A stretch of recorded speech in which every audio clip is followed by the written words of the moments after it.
بیرکاری بۆ پۆلی پێنجەمی بنەڕەتی کتێبی بیرکاری بۆ هەمووان بەرجی دووەم لاپەڕە 184. بابەتی کارامەییەکانی شیکاری پرسیارەکان. پرسیاری فرا هەنگاو واتە ئەو پرسیارانەی کە بە یەک هەنگاو شیکار ناکرێن بەڵکو 2 یان 3 یان 4 هەنگاو. هەتا ئێستاش پێش ئەو بابەتە زۆر پرسیار هەبووە کە بە زیاتر لە 2 هەنگاو شیکار کرایە، بەڵام لێرە دیارە زیاتر ڕوونکردنەوە هەیە. پرسیارەکە کووە؟ هەمیشە بێگومان هەنگاوەکان تێبگە لە پرسیارەکە. هەتا لە پرسیاریش تێبگەم زۆر جار پێویستە 2-3 جار پرسیارەکەی بخینمەوە، ئەوجا پلان دانێم ئایا چ بکەم، بە چ دەست پێ بکەم، پێدراوەکانم چییە، داواکاریەکە چییە، پلانێک دانێم، پاشان دەست پێ بکەم شیکارەکەی بکەم. ئەگەر توانیم ساغی بکەمەوە تەماشایەکی ئەنجامەکەی بکەم، بزانم وەڵامەکەم گونجاوە، شیاوە، باشە یان باش نییە. کاتە هەمیشە ئەو هەنگاوانە هەیە. ئێستا شیلان گرنگی دەدا بە جلوبەرجی خوێندکارانی بەشدار بوو لە ڕۆژی ئاهەنگی خوێندنگە یان قوتابخانە. شیلان چی کرد؟ خشتەیەکی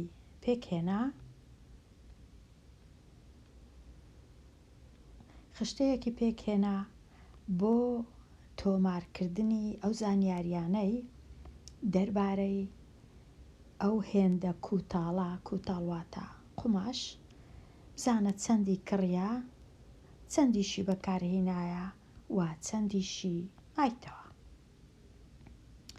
خشتەکی دروست کرد، نووسی کووتاڵ، ڕەنگەکانی نووسی لێرە بەستوونی، چەندی کڕیا نووسی و چەندی بەکارهێنایە نووسی و چەندیشی مایتەوە نووسی. چەند ڕەنجی هەبوو؟ ڕەنجی شینی هەبوو، ڕەنجی زەرد لە قوماشەکان و ڕەنجی سەوز، 3 ڕەنجی هەبوو. سەرجەمەکەشی لە خوارێ نووسی. وەکو دەبینین خشتەکە تەواو نییە، هێشتا هەندێک جێمایە، دەبی ئەمە بە خۆمان پڕ بکەینەوە ئەو جێیانە. بەڵام زۆر ئاسانە، چونکە لێرە بە 2 چەشن دەتوانم ئاگام لە زانیاریەکان بی. ئەوها و ئەوها واتە بەستوونی و بە ئاسووی. پرسیارەکە ئەوە بوو ئایا چەند مەتر کووتاڵی لا مایەوە وا بزانم. ڕەنگە ئەوە بی ئایا چەند مەتر لێم، واتە لێرە ئەو ژمارەی کە لێرە دەردەچی وەڵامی پرسیارەکەیە. بەڵام هەتا ئەو ژمارەی لێرە بەدەست بینم، بێگومان پێویستە ئەو ژمارەی ئێرە بزانم، ئەوەی ئێرە بزانم، ئەوەی ئێرە بزانم، ئەوەی ئێرە بزانم، ئەوەی ئێرە بزانم، دەبی زۆریان بزانم. بەڵام لێرە هەتا ئەو ژمارەی بزانم تەنیا پێویستە ئێرە بزانم ئەوە چەندە، چونکە هەمووی کە کڕیتی دەزانم، ئەگەر ئەوەی بەکاری هێنایە لێی دەرکەم ئەوەی مایتەوە دەزانم. بەڵام هەتا ئەوەی بەکاری هێنایە بزانم، دیسان دەبی ئێرەش بزانم، هەتا کۆی بکەمەوە لەگەڵ ئێرە و لەگەڵ ئێرە. کاتە لە دواوە هەنگاوەکان لە دواوە تەمەشا دەکەین، یەکەم جار دەبی بزانم داواکاریەکە لە من چیە، داواکاریەکە ئەوەیە ئەو قماشەی مایتەوە چەندە، چونکە من دەزانم هەمووی ئەوەی کڕیتی 40 مەترە. ئەگەر زانیم چەندی بەکارهێنایە لێ دەردەکەم لە چلەکەی دەزانم کە چەند مایتەوە. بەڵام هەتا ئەوەی بەکاری هێنایە بزانم، دیسان دەبی بزانم چەندی بەکارهێنایە لە شین، چەندی بەکارهێنایە لە زەرد، چەندی بەکارهێنایە لە سەوز. لە شینەکەی دەزانم، لە کەسکەکەش، بەڵام لە زەردەکەی نازانم. کاتە پێش هەموو شتێک دەبی بچم بزانم چەندی بەکارهێنا لە زەردەکەی لێرە، هەتا بزانم چەندی بەکارهێنایە لە زەردەکەی، چەندی کڕیە لە زەردەکەی و چەندی شیمایتەوە لێک دەردەکەم، یەکسەر دەردەچی چەندی بەکارهێنایە. کەواتە 11 و 3 لە 4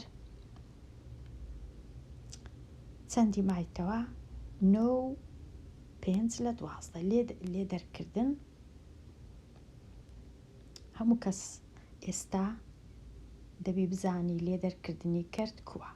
ئەگەر نەزانی خوێندکاری ژیر زۆر گرنگە بگەڕێەوە وانەکانی پێش ئەوانەی، چونکە بەدەیان وانە هەیە زۆر بە لەسەرەخۆیی و زۆر بە وردی باس دەکەم لێ دەرکردنی کەرت کووە، بە تایبەتی ئەگەر ژێرەی کەرتەکان هەر یەکە و ژێرەچیان هەبوو، دەبی ژێرەکانیان یەک بخەم، واتە یەکسەر بزانم ئەو چارەش بکەمە 12 جارانی 3 بکەم سەرە ژێرە کەرتەکە دەبیتە 11 و 9 لە 12 لێک دەردەکەم لەگەڵ 9 و 5 لە 12.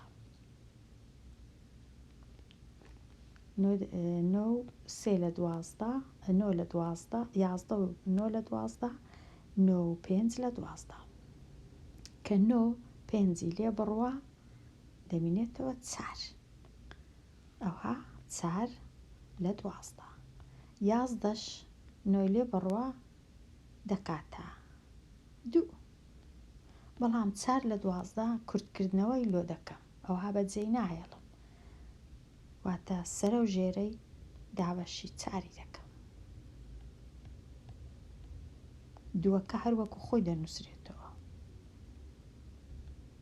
4 دابەش 4 1 12 دابەش 4 3 کەواتە چەندی ماوە 2 مەتر و 1 لەسەر 3 مەتر. دەچم زوو هەتا لە بیرم نەچووە لێرەی دەنووسم 2 مەتر و 1 لەسەر 3 مەتر. کە ئێستا زانیم لە زەردەکەش چەند بەکار هاتیە، ئێستا ئەو 3 ژمارانە کۆ دەکەمەوە هەتا سەرجەمەکەیان لێرە بنووسم. سەرجەم ئەو مانای هەیە، سەرجەم واتە سەرجەمی ئەو 3 لێرە، سەرجەمی ئەو 3 لێرە، سەرجەمی ئەو 3 لێرە. ئەوە یاسا و ڕێسای خشتەیە. کەواتە ئێستا 3 و 5 کۆ دەکەینەوە، ئەو 3 ژمارانە هەر سێکیان کۆ دەکەینەوە. دیسان ژێرەکەیان وەکو یەک نییە، ناچارین ژێرەکەیان یەک بێخین، واتە 6ش بکەینە 12 جارانی 2، 3ش بکەینە 12 جارانی 4، 12ش هەر بەخۆی 12ە. کاتە چی لێ دێ؟ ئێرە دەبیتە 10 لە 12، ئێرە دەبیتە 4 لە 12، ئێرەش 11 لە 12ە. ئێستا کۆیان دەکەینەوە 10 کۆ 4 14 14 کۆ 11 دەکا 25 14 کۆ 11 یەکسانە بە 25 هەمووی دەبیتە 25 لە 12. ئەوانش کۆ دەکەینەوە 3 2 5 دەکات 10. کاتە لێرە دەنووسین 10 مەتری تەواو 25 لە 12. ئێستا 25 لە 12 دەبی دابەشکەم، کە 25 دابەشی 12 دەکەم 2 تەواو هەیە، ئەو 2 تەواوە کۆ دەکرێتەوە لەگەر ئەو 10 تەواوە دەبی بە 12 تەواو. چەند دەمینێتەوە لە 25ەکەی 1 لە 12. لێرەش 12 و 1 لە 12 زوو دەچم دەنووسم لێرە 12 و 1 لە 12. ئێستا زۆر ئاسانە، ئەوەیە لە من داوا دەکەن چەند قماشی مایتەوە، ئەمن دەینم ئەو چلەی 12 و 1 لە 12 لێ دەردەکەم،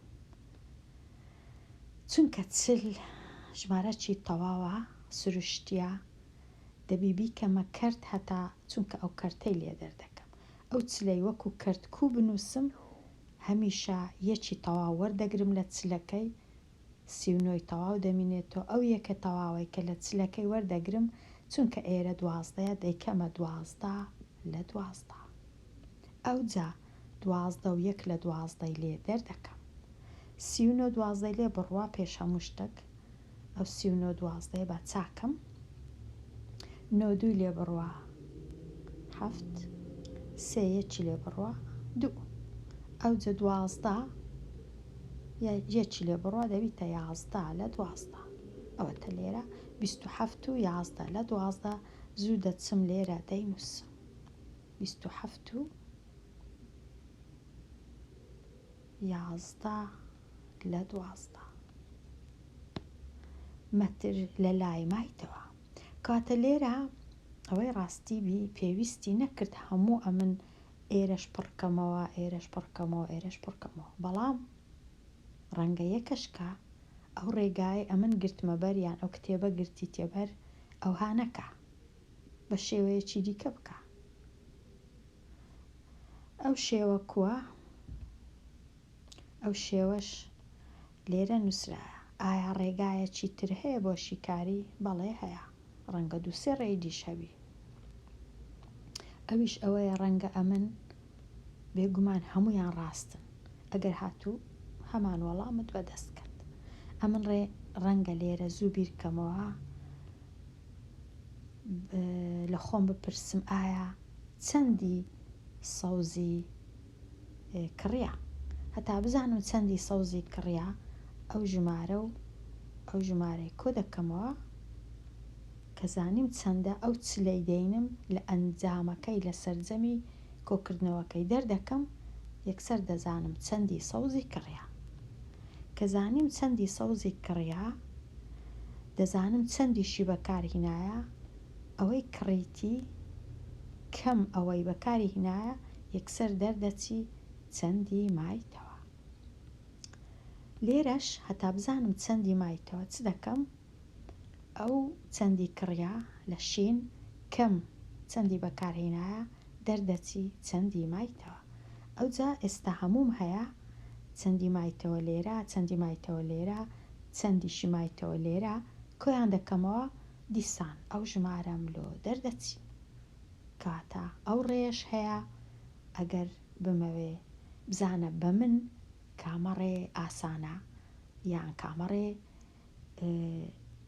بیرم لێ کردیتەوە یەکەم جار ئەو ڕێگەی بەکار دەینم کاتە هەر خوێندکارەی ڕێیەکی خۆی دەبینیتەوە لۆ بەکارهێنانی دیتنەوەی وەڵامی پرسیارەکە کاتە هەوڵ بدە ئەو ڕێی بەکاربینە هەموو ئەو بۆشایانە پڕ بکەوە و وەڵامی پرسیارەکەش بدەوە چۆنت زانی هێندی ماوەکە لە کووتاڵی شین و زەردە کووت زانی کە ئەوەی مایتەوە شین و زەردە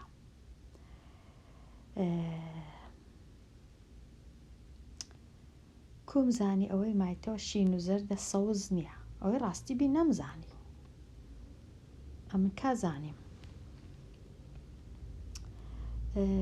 ئەمن تەنیا زانیم 27 مایتەوە بەڵام کو زانیم شین و زەردەکە مایتەوە ئەمن ڕەنگە ئەگەر هاتوو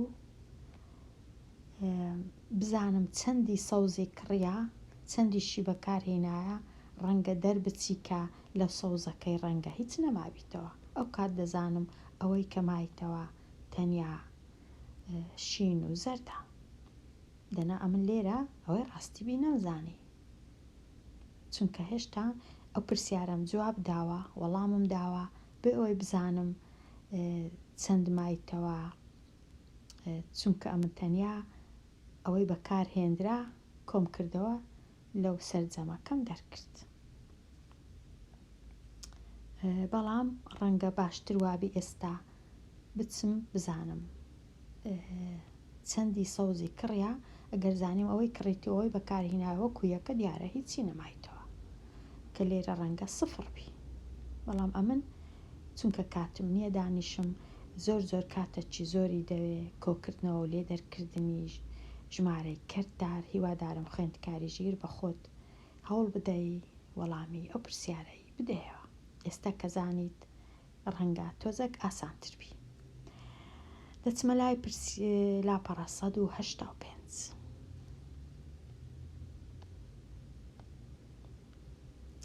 ڕوون بکەوە چۆن دەزانی شیکاری پرسیارێک پێویستی بە هەنگاوێک زیاترە. پرسیارێکی زۆر باش نییە، ئەو پرسیارێ وەڵام نادەمەوە چونکە هیچ پرسیارەکە بیریان لێ نەکردیتەوە کە پرسیارەکە نووسە. چۆن دەزانم شیکاری پرسیارێک هەنگاوەکی زیاترە؟ دەچم شیکار دەکەم، دەبینم بە یەک هەنگاو ئیشەکەم ناکرێ نەوەکو دەزانم هەر تەمەشای پرسیاری کەم نازانم چەند هەنگاوە.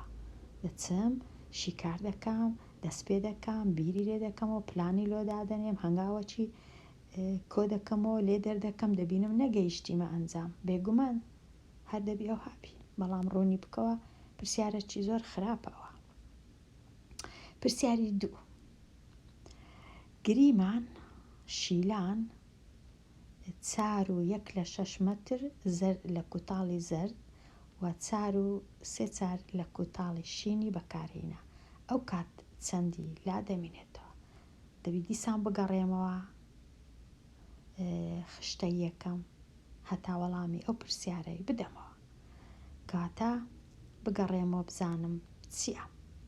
4.1/6 زەرد وە شین.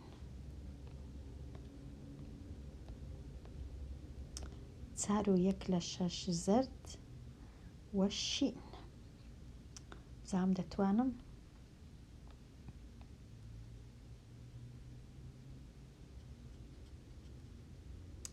4.1/6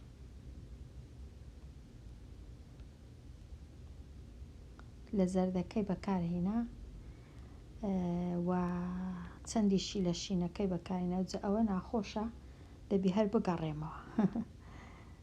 ئاسانیش نییە هەڵدانەوەی پەڕ بەو پرۆگرامەی. 4.3 چارەک واتە لێرە 4.3. ئەگەر ئەو هابوو دەینم ئەو سێی کۆ دەکەمەوە هەتا بزانم چەندی بەکارهێنایە، چەندی شیلۆ دەمێنێتەوە، کەواتە دەچم ئەو سێ ژمارەی کۆ دەکەمەوە.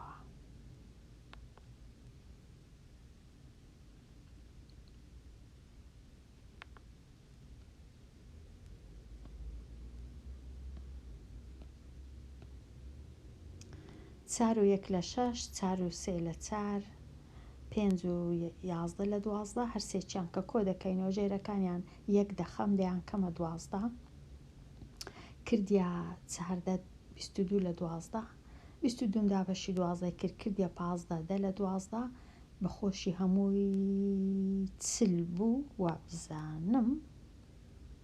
بەڵێ ئێستا چلی دەینم ئەو ژمارەی لێ دەردەکەم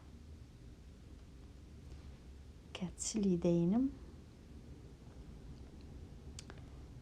15 10 لە 12 لێ دەردەکەم، چلەکەی دەکەمە 39 تەواو 12 لە 12 ئەوجا 15 تەواو 10 لە 12 لێ دەردەکەم 12 دەی لێ بڕوە یەکسانە بە 2 لە 12 9 5 لێ بڕوە یەکسانە بە 4 3 یەکی لێ بڕوە 2 ئەوجا 24 مەتر و لێرەش کورتکردنەوە هەیە 24 مەتر و 1 لە 6 مەتری لۆمایەوە. ئەو کات 24 مەتر و 1 لە 6 مەتری لۆ دەمینێتەوە شیلان. بەو جۆرەی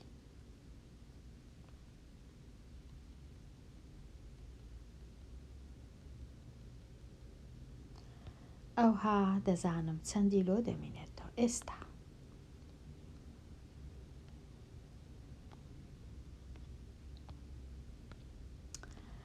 پرسیار تەواو بوو. بەکارهێنانی پێدراوەکان خشتەکە بەکاربینە بۆ شیکارکردنی پرسیاری 3 و 4. ئاری ژمارەی ئەو دەرزەنە پەپکانەی کە ڕۆژانە لە تۆمارگەکەی دەیفرۆشێ لە خشتەیەکدا تۆماری کرد. لەو خشتەیە پێدراوی ناتەواو هەیە، وەڵامی ڕاست ببینەوە و خشتەکەش تەواو بکە. لێرە فرۆشراوی ڕۆژانە لە تۆمارگەی سۆز بە دەرزەن. ئەو شەیە ئەگەر هاتوو خوێندکار نەیدیت، لە بیری چوو نەیخیندەوە، ڕەنگە هەموو وەڵامەکەی بە هەڵا بنووسی. لێرە جۆری مۆسیقای ڕۆژهەڵاتی، ڕۆژئاوایی، کلاسیکی و سەرجەمیش لێرە. پاشان چەندی هەیە لە دوکانەکەی و چەندیشی فرۆشتیە و چەندیشی مایتەوە لە ماوەی 1 هەفتە. پرسیارەکە چییە؟ پرسیاری 3. سەرجەمی پەپکە فرۆشراوەکان لە 1 ڕۆژدا، هەفتە بوو یان 1 ڕۆژ بوو، ببورن ئەگەر 1 ڕۆژ بوو، لە ماوەی دیارە 1 ڕۆژە، ڕۆژانە بەڵێ هەفتە نییە، ببورن لە 1 ڕۆژ چەندە؟ کەواتە سەرجەمی پەپکە فرۆشراوەکان دەبی ئەمن ئێرە ئەو سێی هەرسێکی کۆبکەمەوە هەتا بزانم چەندە، بەڵام ئێرەش نەبوو هەتا بزانم بتوانم پێشتر ئێرە چەندی فرۆشتیە لە ڕۆژئاوایی، دەبی یەکسەر ئەوەی ئێرەی ببینمەوە پێشی ئەوەی سەرجەمی ببینمەوە. کاتە بەخۆیان سەرجەمیان لە من دەوێ، بەڵام ئەمن هەتا سەرجەمی ببینمەوە ناچارم بچم چەندی فرۆشتێ لە ڕۆژئاواییش ببینمەوە، هەتا بزانم چەندی فرۆشتێ لە ڕۆژئاوایی، هەتا ئەو ژمارەی ببینمەوە چ دەکەم، چەندی هەیە و چەندیشی مایتەوە. هەیە کەم مایتەوە یەکسانە بە فرۆشراو، کەواتە دەچم ئەو ژمارەی دەینم، ئەو ژمارەی لێ کەم دەکەمەوە، ئەو ژمارە سۆرە دەمینێتەوە، شینەکە کەم سەوزەکە یەکسانە بە سوورەکە. بزانم لە چێ ئەو پرسیارەم وەڵام دایتەوە. لێرە 8 2 لە 3 کەم 2 5 لە 6 ژێرەکانیان 1 دەخەم. ئەوەی ڕاستی بی ئەمە لێرە ژێرەکانم 1 نەخست، چونکە لەبەر ژێرەکانیش 1 بخەم ناتوانم کەمکردنەوەکەی بکەم، چونکە 2 لە 3 کەمترە لە 5 لە 6. لە کاتی هەبوونی ئەو جۆرە پرسیارانە باشتر وایە ئەو ژمارە کە ژمارەی کەرددارە بیکەمە کەرتەکی ئاسایی، چۆن 3 جاران 4 3 جاران 8 24 کۆد و 26 لە 5 ئەوها دەیکەمە کەرتەکی ئاسایی. ئێرەش دەکەمە کەرتی ئاسایی 2 جاران 6 12 کۆ 5 17 لە 6. ئەو جەژێرەکەیان ڕێک دەخەم، ئەو شەشەی دەستکاری ناکەم، سەیەکەی دەکەمە 6 سەر ئەو ژێرەی جارانی 2 دەکەم، 2 جاران 26 52 لە 6 17 لە 6 لێ دەرکردن 52 17 لێ بڕوە یەکسانە بە 35. ئەو جە 35 دابەشی 6 دەکەم یەکسانە بە 5 و 5 لە 6. ئێستا کە زانیم لە ڕۆژئاوایی 5 دەرزەن و 5 لە 6 دەرزەنی فرۆشتیە، ئێستا دەینم هەر سێ ژمارەکان کۆ دەکەمەوە، ڕۆژهەڵاتی، ڕۆژئاوایی و کلاسیکی لێرە لە خشتەکەی. ڕۆژهەڵاتی، ڕۆژئاوایی و کلاسیکی هەر سێکیان کۆ دەکەمەوە. کە هەر سێکیانم کۆ کردەوە، لێرە دەرچوو ژێرەکانم ڕێک خست، کردیە 17 و 12/6 چونکە 12/6 دەکاتە 2 تەواو، حەڤدەکەی دەینم کۆی دەکەمەوە لەگەڵ 2 تەواو یەکسانە بە 19 دەرزەن. چونکە دەرزەن دەبی ئەوەش بزانم دەرزەن چەندە، بەڵام ئێستا زانیم 19 دەرزەنە، زوو لێرە دەنووس 19 دەرزەن 19 دەرزەن. بەخۆشی هەمووی ئێستا زانیم 19 دەرزەنە. ئەوەی ڕاستیبی پرسیارەکە چ بوو؟ نووسرا بوو سەرجەمی پەپکە فرۆشراوەکان، کەواتە 19 دەرزەن. 19ی دەینم جارانی 12ی دەکەم بزانم دەکاتە چەند. سەرجەمی پەپکە فرۆشراوەکان بەڵێ 19 دەرزەن، 19 جاران 12 بە لە جێشکە جاران کەم.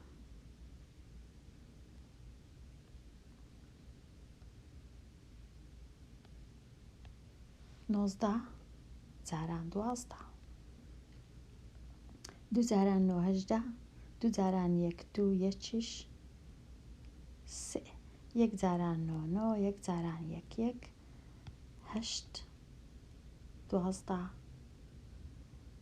و 228 پەپکی فرۆشتیە.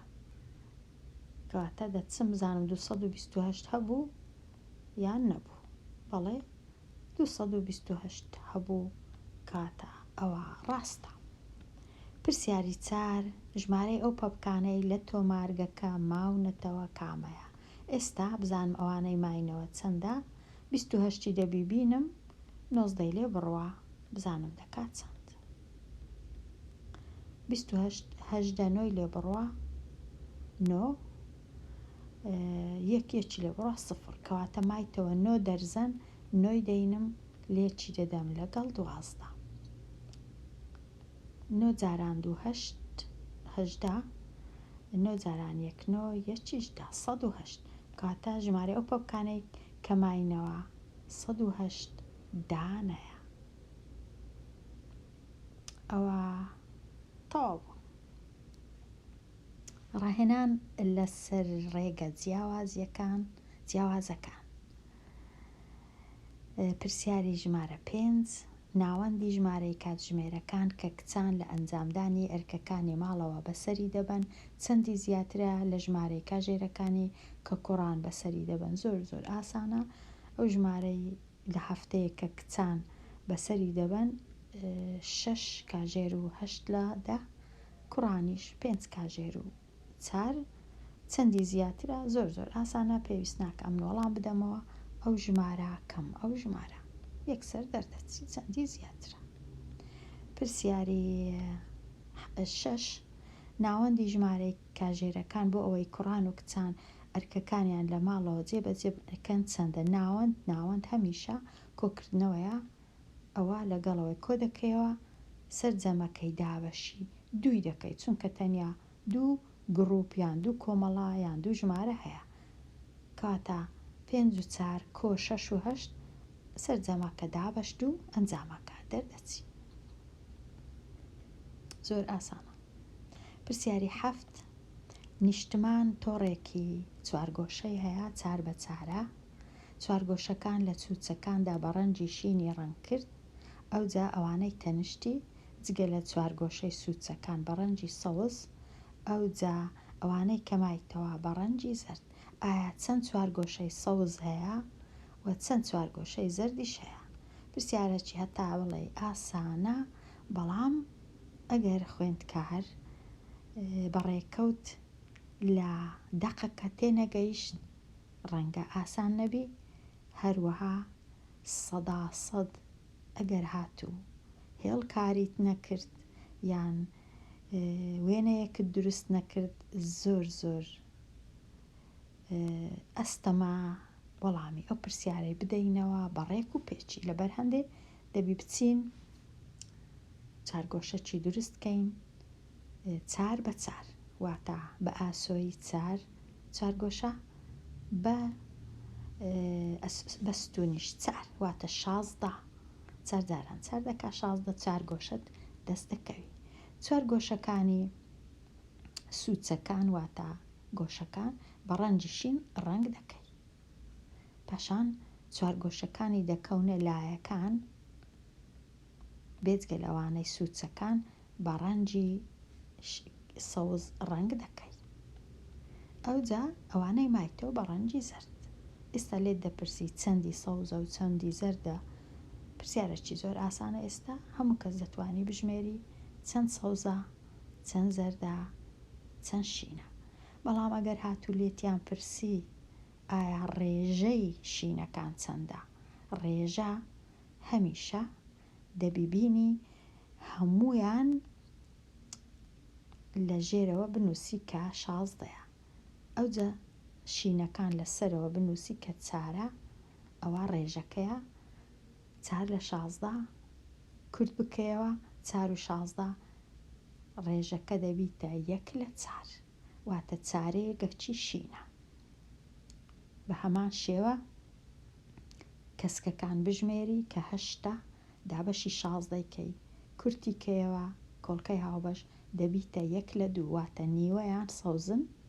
زەردەکانیش بژمێری بە هەمان شێوە 4 لە 16 ئەویش دەکاتە 4ێگەک واتە 4ێگەکیان شینە 4ێگەکیان زەردە ئەوە نیو، چونکە 1 4ێک و 1 4ێک دەکانی و 4ێگەکیشیان نیویشیان سەوزە نیو و نیو دەکا یەکی تەواو کەواتە دەزانی هەڵەت نەکردیە.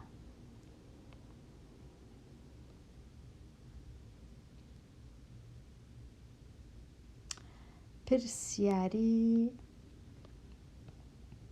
ژمارە 8 لە چێشتخانەیەک میوانەکان دەتوانن قاپێک پاقلە و قاپێک نۆک هەڵبژێرن وەک ژەمی بەیانیان. چێشتخانەکە چایان شەربەت یان ئاو پێشکەش دەکا. ژمارەی ئەو ژەمە جۆرا و جۆرانە کە بریتیە لە خواردن و خواردنەوەی ڕۆژانە کە میوانەکە دەتوانێت هەڵی بژێرێت چەندە. ئەوەی ڕاستیبی ئەو پرسیارە یان مەبەستیان ئەوهایە یان باش نەنووسرایە دەقەکەی بە تایبەتی لێرە لە چێشتخانەیەک میوانەکان دەتوانن قاپێک پاقلە و ئەو وشەی و هەز دەکەم هەڵەیە دەبوایە نووسرا بە قاپێک پاقلە یان قاپێک نۆک هەڵبژێرن وەک ژەمی بەیانیان.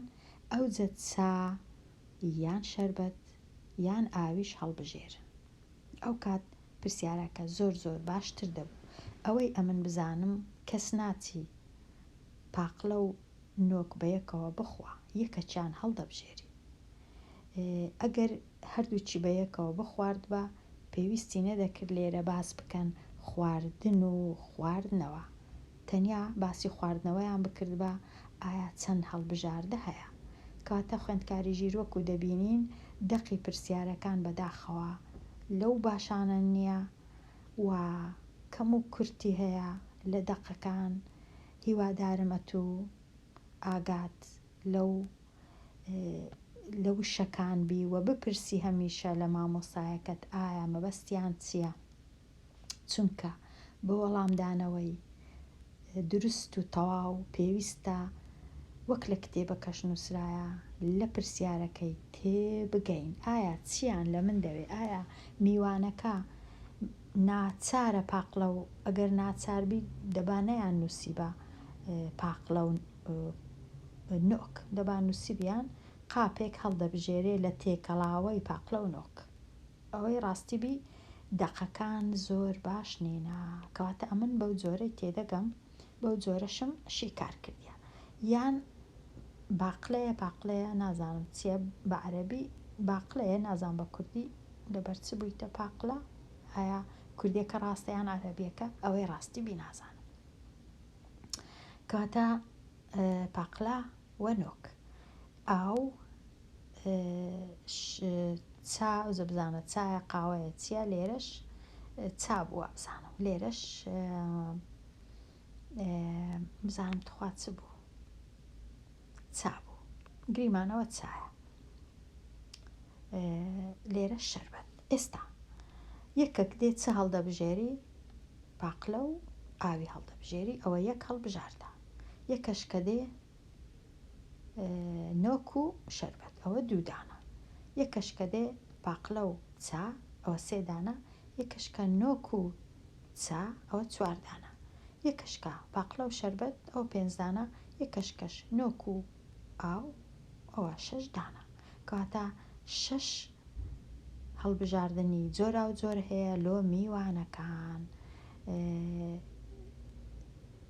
نووسرابوو ئاو پێشکەشەکە ژمارە ئەو ژەمە جۆرا و جۆراوانە. کەواتە ئەگەر هاتوو خوێندکاری ژیر ئەتوو تەنیا هەڵبژاردەکان ئەوەندە کەم نەبوون وەکو 2 3 هەڵبژاردەی زۆر هەبوو، ڕێسایەکەی ئەویش چییە؟ لێرە 2 هەڵبژاردەت هەیە، لێرەش 3 هەیە. 2 لێرە دەبیە کەچان هەڵبژێری، 3ش لێرە پێویستەیە کەچان هەڵبژێری.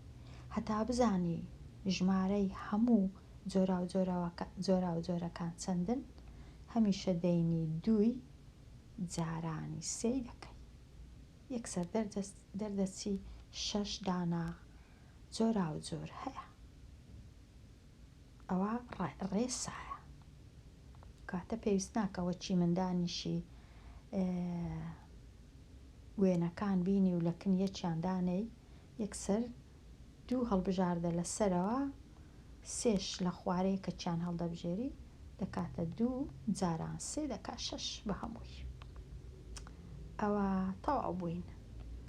پرسیاری نۆ، پرسیارەکە هەمیشە حەزم لەو پرسیارانە نییە کە دەڵێ پرسیار چییە، پێم باش نییە و زۆرە پرسیارانە، بەڵام لێرە نەریمان بڕیاریدا 12 کیلۆمەتر ڕابکە، ڕۆژێک 2 کیلۆمەتر ڕای کرد، ڕۆژێک 3 کیلۆمەتر، ڕۆژێک 4 کیلۆمەتر، وەڵام 1 کیلۆمەتر 100% پرسیارەکە ئەوەیە ئایا چەندی مایە، چەند کیلۆمەتری مایە، 12 کیلۆمەترەکەی خۆی تەواو بکە. کەواتە ئەوە کۆی دەکەیەوە لەگەڵەوە، کۆی دەکەیەوە لەگەڵەوە، سەرجەمەکەی دەینی 12 کەم سەرجەمەکە ئەو ژمارە دەردەچی.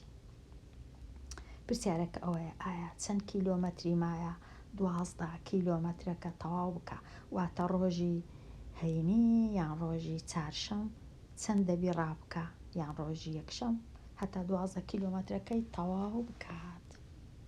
خوێندکاری ژیر لێرە دێمە کۆتایی ئەوانەیە، هەتاوانەیەکی نوێ هەر بژی.